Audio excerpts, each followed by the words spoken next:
Hi అండి, అందరికీ నమస్కారం. నేను మీ వేణుగోపాల్ రెడ్డి ఫ్రమ్ జోష్ ఇన్నోవేషన్స్ ప్రైవేట్ లిమిటెడ్. 2025 సంవత్సరానికి స్వాగతం. So happy new year to all of you.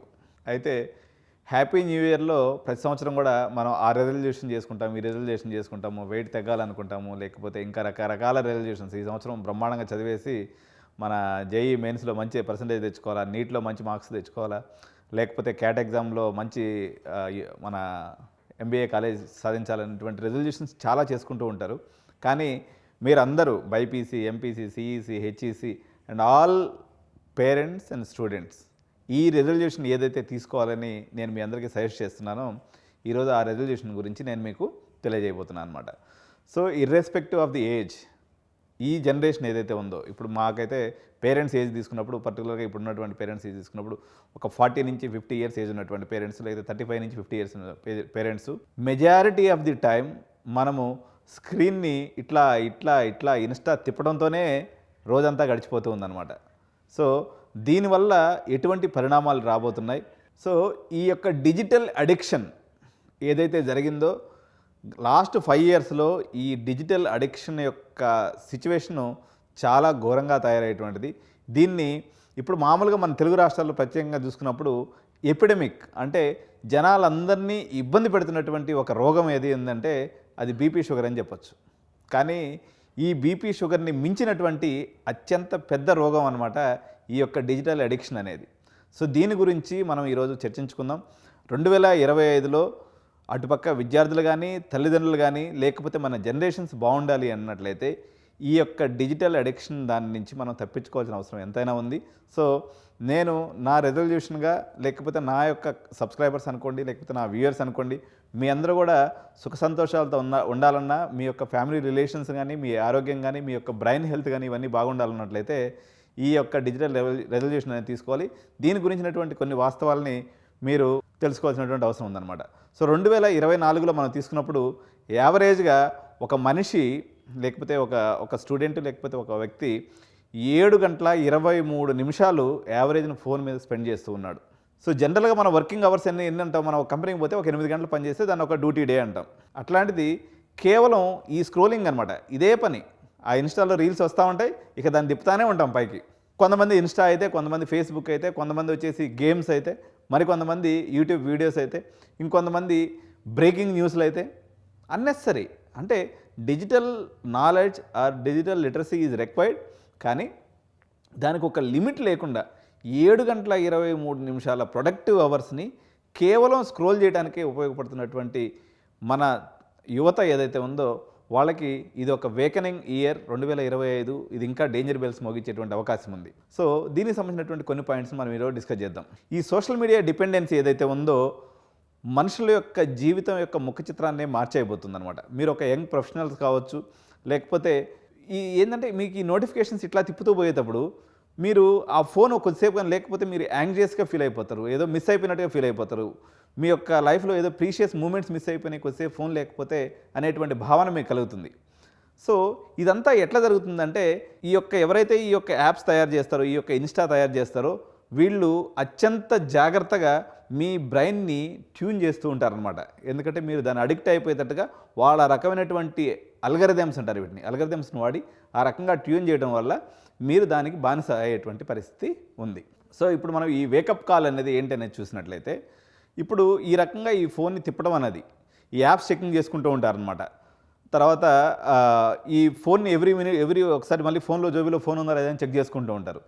So ఇవన్నీ కూడా ఈ యొక్క ఫోన్ అడిక్షన్, లేకపోతే డిజిటల్ అడిక్షన్ యొక్క సివియర్ సిమ్టమ్స్ అని చెప్పొచ్చు. మన మైండ్లో డోపమైన్ అనేటువంటి ఒక హార్మోన్ ఉంటుంది అనమాట. ఈ డోపమైన్ ఏంటంటే ఆనందం వచ్చినా, లేకపోతే ఇవన్నిటి కూడా ఎక్స్ప్రెసివ్ హార్మోన్ అంటారు. సో ఈ యొక్క డోపమైన్లో ఇది మన బ్రెయిన్లో చాలా తీగలుగా ఉన్నటువంటి అనేక రకాలైనటువంటి నర్వ్స్ యొక్క కనెక్టివిటీని కలిగి ఉండి ఈ డోపమైన్ రిలీజ్ చేస్తూ ఉంటాయన్నమాట. సో ఈ డిజిటల్ అడిక్ట్స్ ఏదైతే ఉందో ఆ ఫోన్ కంటిన్యూస్గా చెక్ చేసుకోకపోయినా, యాప్ చెక్ చేసుకోకపోయినా నీ డోపమైన్ లెవెల్ పడిపోద్ది అనమాట. వెంటనే మళ్ళీ స్క్రీన్ అటు ఓపెన్ చేసుకుని అనగానే నీ డోపమైన్ కొంచెం నీకు సాటిస్ఫై అయిపోతూ ఉంటావు అనమాట. సో దీస్ ఆర్ ఆల్ ఒక పద్ధతి ప్రకారంగా జనాల్ని ఆ యొక్క ప్లాట్ఫామ్ మీద ఉంచడానికి ఆ ప్లాట్ఫామ్ ఓనర్స్ ఎవరైతే ఉన్నారో, మేబీ ఇన్స్టా కావచ్చు, ఫేస్బుక్ కావచ్చు, లేకపోతే ఎనీ డిజిటల్ ప్లాట్ఫామ్, వాళ్ళు చేసినటువంటి అల్గరిథమ్స్ యొక్క మహిమలో మీరు అందరూ కూడా పడిపోయి రోజుకి 7 గంటల 23 నిమిషాలు మీ సమయాన్ని వృధా చేసుకుంటూ ఉన్నారనమాట. సో దీనివల్ల ఏం జరుగుతుందంటే మన సంబంధాలు ఏదైతే ఉన్నాయో తల్లిదండ్రులకి మధ్య, పిల్లల మధ్య కానివ్వండి, భార్యాభర్త మధ్య కానివ్వండి, లేకపోతే స్నేహితుల మధ్య కానివ్వండి, లేకపోతే బాస్కి లేకపోతే ఎంప్లాయీ మధ్య కానివ్వండి, ఇవన్నీ కూడా చెల్లాచెదురైపోతాయి. ఎందుకంటే మీ ఫోకస్ మొత్తం, మీ డోపమైన్ హార్మోన్ అంతా కూడా ఎంతసేపటికి నేను స్క్రీన్ తిప్పడం మీదే నిన్ను ఉంచుతుంది. కానీ నీకు ఇచ్చినటువంటి టార్గెట్స్ ఫిల్ చేయడం కానీ, అదేవిధంగా నీ మానసికంగా నీ ఆరోగ్యం గురించి కానీ ఏది పట్టించుకోకుండా దాన్ని సర్వనాశనం చేసేటువంటి పరిస్థితి ఉంది. అదేవిధంగా మీరు అవి కానీ తిప్పకుండా కానీ ఉంటే, ఆ రకమైనటువంటి మీరు ఆ యొక్క స్క్రీన్ కానీ తప్పుకుంటే మీకు ఒక డిస్కంఫర్ట్ ఉంటుంది, ఒక అన్కంఫర్టబుల్నెస్ అనేది మీకు ఉంటుందన్నమాట. దీన్నే డిజిటల్ ట్రాప్ అంటాం. ఈ డిజిటల్ ట్రాప్ గురించి మరిన్ని విషయాలు మనం తెలుసుకుందాం ఇప్పుడు. సో ఈ డిజిటల్ ట్రాప్లో ప్రధానంగా మనకి ఏం కనిపిస్తుంది అంటే, మీరు చేసేటువంటి ప్రతి స్క్రోలింగ్ వెనుక ఒక sophisticated system of social media algorithms ఉంటాయన్నమాట. అది మీ మైండ్ని ఎంగేజ్ చేయడానికి ఆ సోషల్ మీడియా ప్లాట్ఫామ్స్ అనేవి పనిచేస్తూ ఉంటాయి. సో అవి కేవలం సర్వీసెస్ మాత్రమే కాదు, they are the crafted missions. మీ యొక్క హ్యూమన్ సైకాలజీని ఎక్స్ప్లాయిట్ చేయడానికి అవి తయారు చేయబడినటువంటి ఒక అల్గరిథమ్స్ అనగా మనం చూడొచ్చు.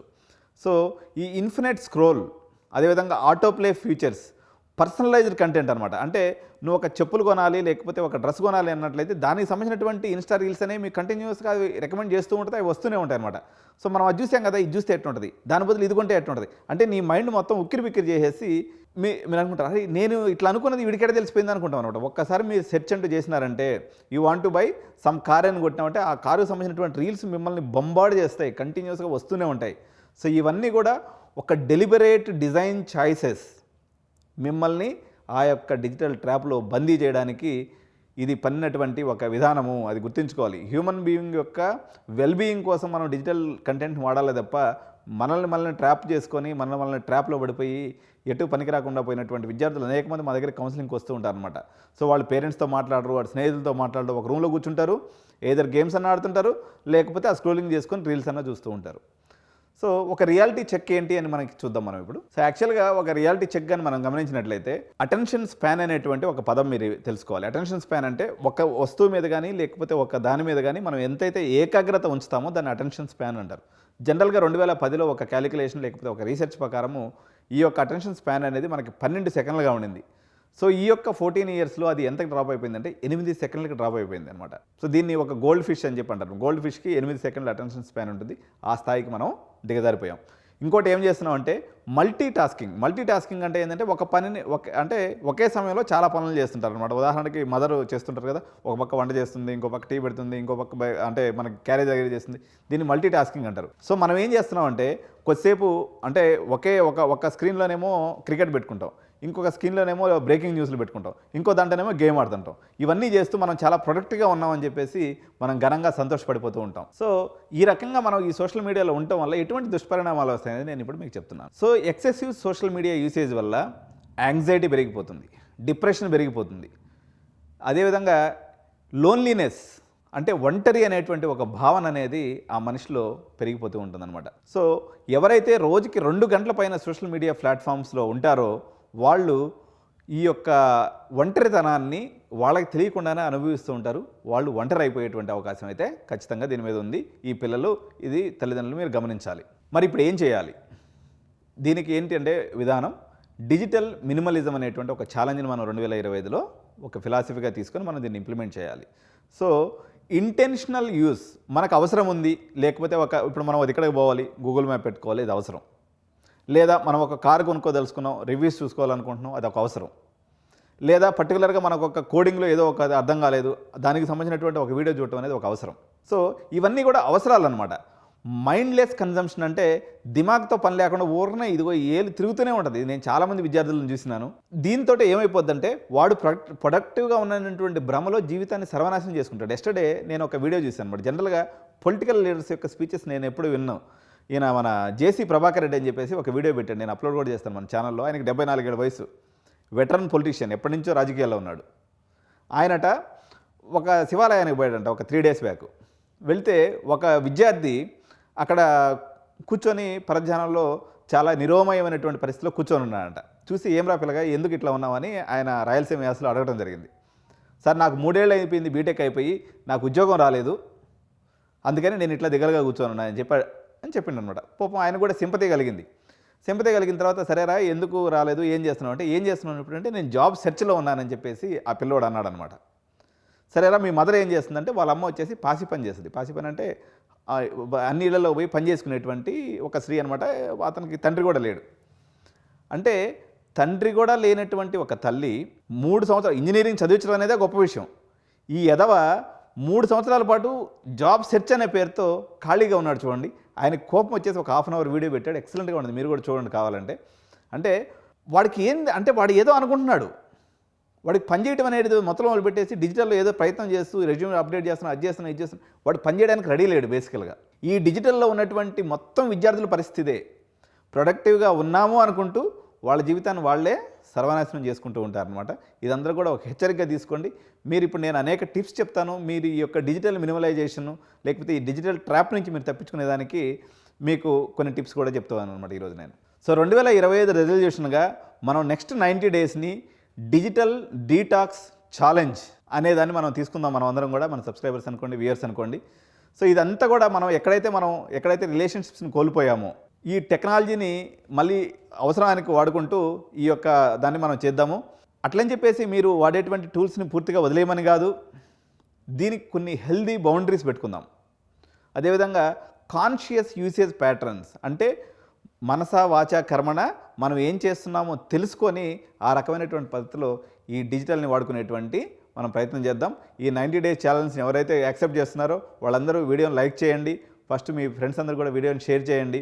అదేవిధంగా మీ యొక్క అభిప్రాయాన్ని కామెంట్ రూపంలో ఈ వీడియో మీద తెలియజేయండి. సో నెక్స్ట్ మనం చూద్దాం, ఈ డిజిటల్ అడిక్షన్లో నుంచి మనం బయటపడేదానికి కొన్ని టెక్నిక్స్ మనం ఈరోజు తీసుకుందాం. మనం ఆల్రెడీ 90 డేస్ ఛాలెంజ్ని మనం ఏదైతే తీసుకున్నామో, ఇంప్లిమెంటింగ్ టైం బ్లాకింగ్ టెక్నిక్స్. అంటే మనం ఎంతసేపు మన మొబైల్ని లేకపోతే మన యొక్క డివైజ్ని డిజిటల్ డివైజ్ని వాడాలనుకునే దాని మీద, ఈ కన్జంప్షన్ మీద మనం ఒక లాక్ పెట్టుకోవాలి. దీనికి కొన్ని యాప్స్ ఉన్నాయి. ఫ్రీడమ్ అనేటువంటి ఒక యాప్ ఇందులో ఉపయోగపడుతుంది. రెస్క్యూ టైమ్ అనేటువంటి మరో యాప్ ఉంది. ఫారెస్ట్ అనేటువంటి యాప్ కూడా ఉందన్నమాట. ఈ యాప్ని మీరు ఇన్స్టాల్ చేసుకొని యూజ్ చేసుకున్నట్లయితే మీరు ఎఫెక్టివ్గా ఈ స్క్రీన్ టైంని మీరు రెడ్యూస్ చేసేదానికి అవకాశం ఉంటుంది. సో ఎప్పుడైతే మీరు రెడ్యూస్డ్ స్క్రీన్ టైం చేసుకుంటారో ఇది మీ ఫ్యూచర్లో అనేక రకాలైనటువంటి మార్పులు తీసుకొస్తుంది. ఎటువంటి మార్పులు తీసుకొస్తుందంటే, ఫస్ట్ మీ ప్రొడక్టివిటీ పెరుగుతుంది, మీ యొక్క స్లీప్ క్వాలిటీ అనేది పెరుగుతుంది, మీ యొక్క రియల్ వరల్డ్ రిలేషన్షిప్స్. అంటే ఇప్పటివరకు ఏంటంటే, ఒక మనిషికి తీసుకున్నట్లయితే ఇన్స్టాలో 1,00,000 మంది ఫాలోవర్స్ ఉంటారు, కానీ ఒక్కడ కూడా ఫ్రెండ్ ఉన్నాడు అనమాట. అట్లా కాకుండా మీకు రియల్ వరల్డ్లో మీ మంచి ఫ్రెండ్స్ని కానీ, లేకపోతే మీ యొక్క అన్నదమ్ములతో కానీ, లేకపోతే టీచర్స్తో కానీ, మీ యొక్క పేరెంట్స్తో కానీ మంచి అనుబంధాన్ని ఏర్పరచుకునేదానికి మీకు ఒక క్వాలిటీ టైం అనేది దొరుకుతుంది. సో మీరు ఒక పర్పస్ఫుల్గా ఏదైనా చేస్తుంటారు అనమాట, అన్నెసరీ పనులు చేయరు. సో ఈ పద్ధతిని ఏదైతే మనం ఈ 90 డేస్ ఛాలెంజ్లో భాగంగా ఒక 3 హ్యాబిట్స్ని మనం తీసుకుందాం. Building new habits. దీనికి ఒక 3R మెథడ్ అనేది మనం పెట్టుకుందాం. ఇందులో ఫస్ట్ R వచ్చేసి replace, substitute mindless scrolling with meaningful activities. అంటే ఏమని అర్థమంటే, మీరు అన్నెసరీగా ఇట్లా తిప్పడం ఆపేసి ఓన్లీ అవసరానికి మాత్రమే మొబైల్ని కానీ లేకపోతే మీ యొక్క గ్యాడ్జెట్ని వాడండి. ఇది మొదటి ప్రిన్సిపల్ నెంబర్ 1. సో రెండో R ఏంటంటే రెస్ట్రిక్ట్. ఇందాక నేను చెప్పాను కదా, అనేక యాప్స్ చెప్పాను, ఫ్రీడమ్ లాంటి యాప్స్ చెప్పాను. మీకు కొన్ని బౌండరీస్ పెట్టుకోండి. రోజుకి ఇదిగో ఫస్ట్ 7 అవర్స్ 8 అవర్స్ వాడుతున్నారు అనుకోండి, ఒక 6 అవర్స్కి, దాని తర్వాత ఒక 4 అవర్స్కి, దాని తర్వాత ఒక 2 అవర్స్కి మీరు ఆ టైంని రెస్ట్రిక్ట్ చేసుకుంటూ రండి. నెక్స్ట్ థర్డ్ R ఏంటి అంటే రివార్డ్. ఏదైనా నేను కూడా మంచి పని చేసినప్పుడు శభాష్ చెప్పుకుంటాను నాకు నేనే. ఎందుకంటే మనం ఏదైనా మంచి పని చేసినప్పుడు ఎవరో పొగడతారనే దానికన్నా, ఇప్పుడు మీరు అచీవ్ చేశారు ఫస్ట్ 7 అవర్స్ ఉన్నటువంటి బౌండరీస్ టైంని మీరు ఒక 5 అవర్స్కి తగ్గించగలిగారు, దాని తర్వాత 3 అవర్స్. ప్రతిసారి మీకు మీరు శభాష్ చెప్పుకోండి, మీ ప్రోగ్రెస్ని మీరే సెలబ్రేట్ చేసుకోండి. సో ఇలా చేసినందువల్ల ఏం జరుగుతుంది, ఇట్లా ఎప్పుడైతే మీరు ప్రాక్టీస్ చేయడం మొదలు పెడతారో మీరు ఇంకొన్ని యాక్టివిటీస్కి డైవర్ట్ అవ్వండి. ఉదాహరణకి బుక్ రీడింగ్ చేయండి, కొంచెం యోగా ప్రాక్టీస్ చేయండి, ఎవరన్నా ఫ్రెండ్స్తో కానీ లేకపోతే చిన్న చిన్న డిబేట్స్తో లేకపోతే ఫేస్ టు ఫేస్ కన్వర్జేషన్స్లో పార్టిసిపేట్ చేయండి. అప్పుడు మీకు చిన్న చిన్న ప్లెజర్స్, ఎందుకంటే మనిషికి ఈరోజు ప్లెజర్ లేకపోతే ఆనందం అనేది ఒక పెద్ద టాస్క్ అయిపోయింది. ఒకప్పుడు పేరెంట్స్తో మాట్లాడటం ఒక ప్లెజర్, అమ్మతో మాట్లాడటం ఒక ప్లెజర్, అమ్మతో కలిసి వంటలో పార్టిసిపేట్ చేయడం ఒక ప్లెజర్, నాన్నతో కలిసి వాకింగ్కి వెళ్ళటం ఒక ప్లెజర్. ఇలాంటి ప్లెజర్స్ అన్నీ విద్యార్థులకి దూరం అయిపోయినాయి. వాళ్ళ ప్లెజర్స్, ఎందుకంటే వాళ్ళ యొక్క యాక్చువల్ ప్లెజర్ ఏందనేది గుర్తించలేనటువంటి పరిస్థితిలో వెళ్ళిపోయారు. ఎప్పుడైతే మీరు ఈ ప్రాక్టీస్ చేస్తారు, నేను చెప్పినటువంటి 3R అనుకోండి, లేకపోతే ఈ డిజిటల్ అడిక్షన్ ఏదైతే మనం 90 డేస్ ప్రోగ్రాంలో మీరు కానీ రోజు కానీ పార్టిసిపేట్ చేసి మీరు కానీ చేసినట్లయితే మీ ప్రోగ్రెస్ని ఎప్పటికప్పుడు కామెంట్స్ రూపంలో కూడా తెలియజేయండి.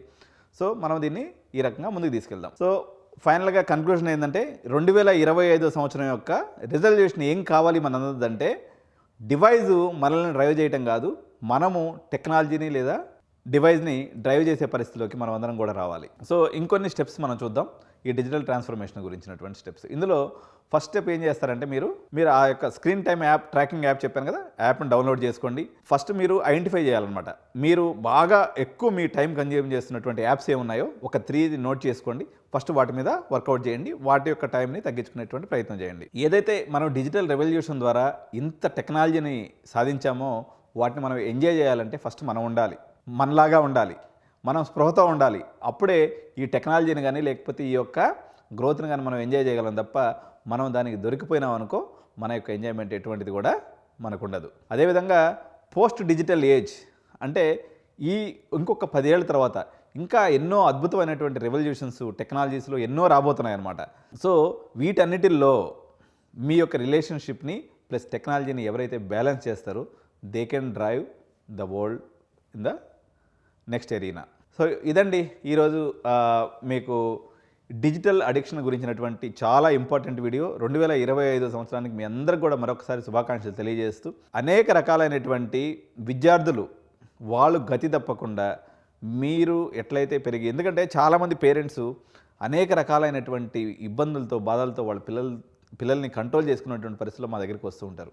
సో తల్లిదండ్రులారా, మీరు మీ యొక్క విద్యార్థుల చేత కూడా ఈ యొక్క డిజిటల్ డీఅడిక్షన్ అనేటువంటి దాన్ని ప్రాక్టీస్ చేయించండి.